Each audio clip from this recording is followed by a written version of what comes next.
Ashamaa akkam jirtu hunduma keessaniif bakka jirtanitti nagaan isiniif haa ta'u jechaa har'a immoo barreeffama biraadhaan walitti deebineerra.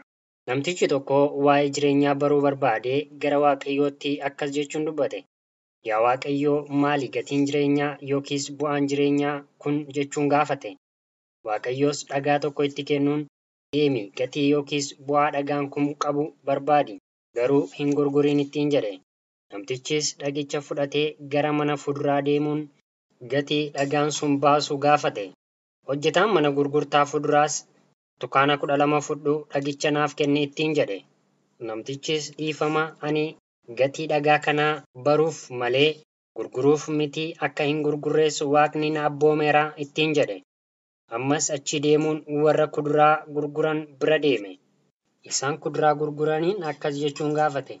Meeqa gatiin dhagaa kun ittiin jedhe. Namtichi kuduraa gurgurus dhagaa calaqqisaa kana arguun saanduqa mosee kana tokko fudhadhu dhagicha naaf kenni ittiin jedhe. Ammas namni kun dhiifama gaafachuun akka hin gurgurre itti hime. Achiis darbee gara mana faaya warqee bira deemuun gatii dhagaa kanaa gaafate. Abbaan manaa faaya warqees dhagaa kana erga leensiin ilaalee booda qarshii miliyoona 1 siifan kennaa ittiin jedhe.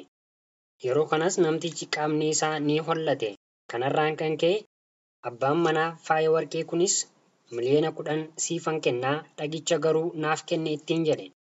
Namtichis akka dhagaa kana hin gurgurre erga hubachiise booda bahee gara mana dhagaalee gatii jabeeyyee bira deemuun gatii dhagaa kanaa dabalee gaafate. Namtichi abbaa manaa dhagaa gatii jabeeyyee kunis dhagaa kana arguu isaatti baay'ee ajaa'ibsiifatee akkas jechuun namtichatti dubbate. Ati dhagaa gatiin hin laatamneef kana eessaa argatte? Ani osoon addunyaa kanaa fi jireenya koo gurguree iyyuu dhagaa kana bituu hin danda'u. Gatiin dhagaa kanaas madaala hin qabu ittiin jedhe. Namtichis dubbii inni dhaga'ee bitaa itti galuun gara Waaqayyootti deebi'uun akkas jedhee gaafate. Yaa Waaqayyoo amma natti himi maalii gatiin jireenyaa ittiin jedhe.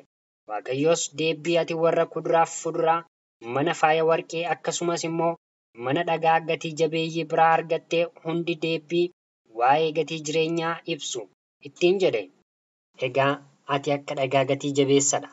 Namni waa'ee kee hanga beeku, hanga amanu, hanga si bohaarsu, hanga fedha isaa yookiis fedha ishee hanga itti gaafatamummaa fudhachuu danda'u irratti hundaa'uun gatii siif laata.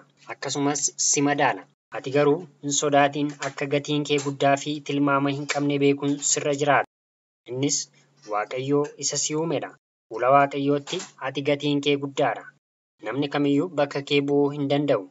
Of hin buusin. Kabaja akka qabdus ulfina kee ofirraa hin mulqin. Ati akka dhagaa gatii dhabeessadha. Barreeffama har'aatii waan ta'e tokko ni hubattu jechuun abdii nan qaba. Gaaffii yookiin immoo yaada yoo qabaattan komentii irratti barreessuu hin dagatinaa. Ani Barasaadhaa xumureera.